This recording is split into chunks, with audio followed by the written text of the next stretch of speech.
Dons dados à Igreja. A primeira carta aos Coríntios é o principal livro do Novo Testamento a nos mostrar como Deus queria que os primeiros cristãos estabelecessem as igrejas e como nós devemos fazê-lo hoje. O capítulo 9 tem duas listas de 9 dons cada. Dons que o Espírito Santo pode dar a qualquer igreja. Mas estas duas listas não são iguais. Há 13 dons diferentes neste capítulo e outros se encontram em Romanos capítulo 12 e em Efésios capítulo 4. Vejamos. Primeiramente, em 1 Coríntios capítulo 12, versículos 8 a 12. Palavra de sabedoria, palavra de conhecimento, fé, cura, milagre, profecia, discernimento de espíritos, línguas, interpretação de línguas. Aí temos 9 dons. 1 Coríntios capítulo 12, versículos 28 a 30.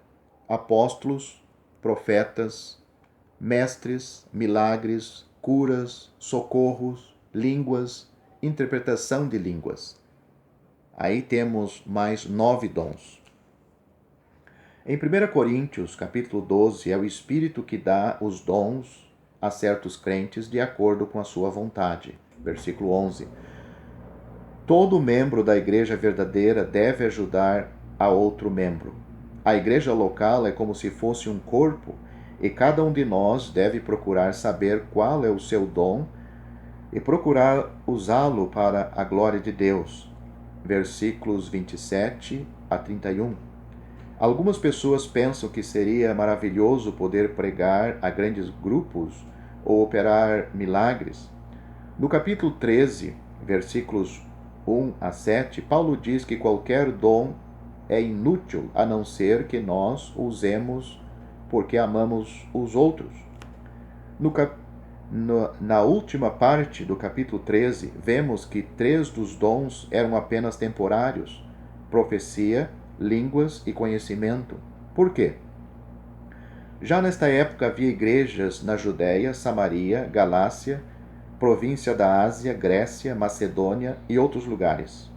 Elas não tinham o Novo Testamento para guiá-las, mas os apóstolos lhes ensinavam a palavra de Deus.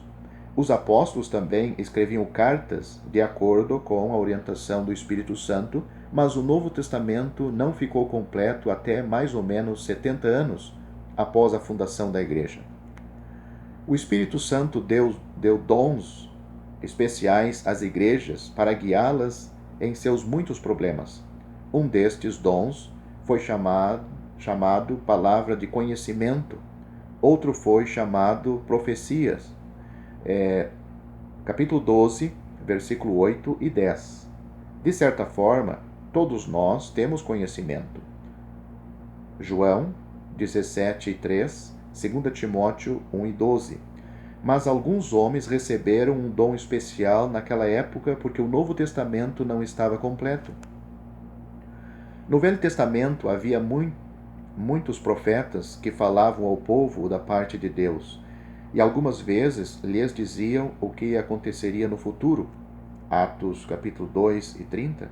Em o Novo Testamento, Ágabo tinha o dom de dizer o que aconteceria num futuro próximo.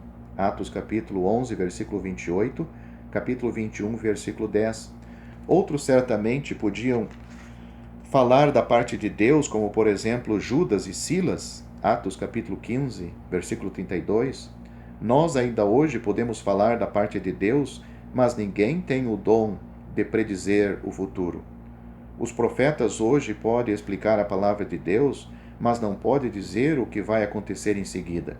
Estes 2 dons, palavra de conhecimento e predição do futuro, pararam de existir quando o Novo Testamento foi encerrado.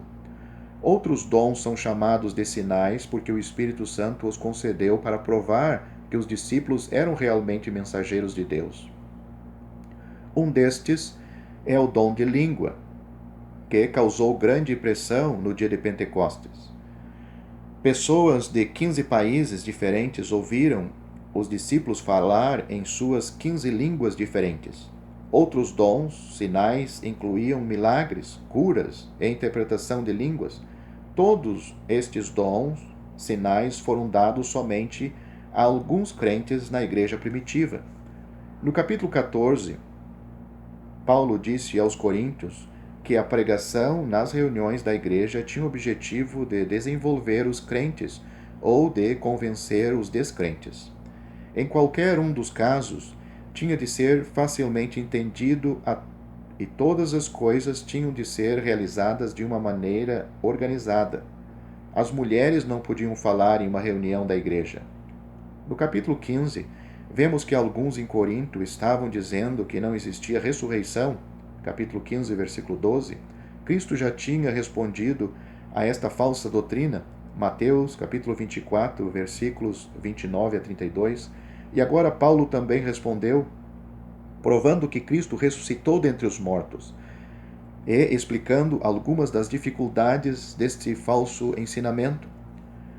Finalmente, o Espírito Santo nos diz para darmos o nosso dinheiro ao Senhor no primeiro dia da semana, em proporção àquilo que ganhamos.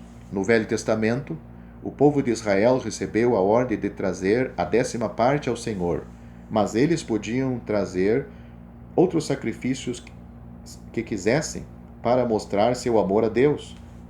Na igreja, nós sabemos que fomos comprados com o sangue de Cristo e tudo o que temos e somos pertence a Ele.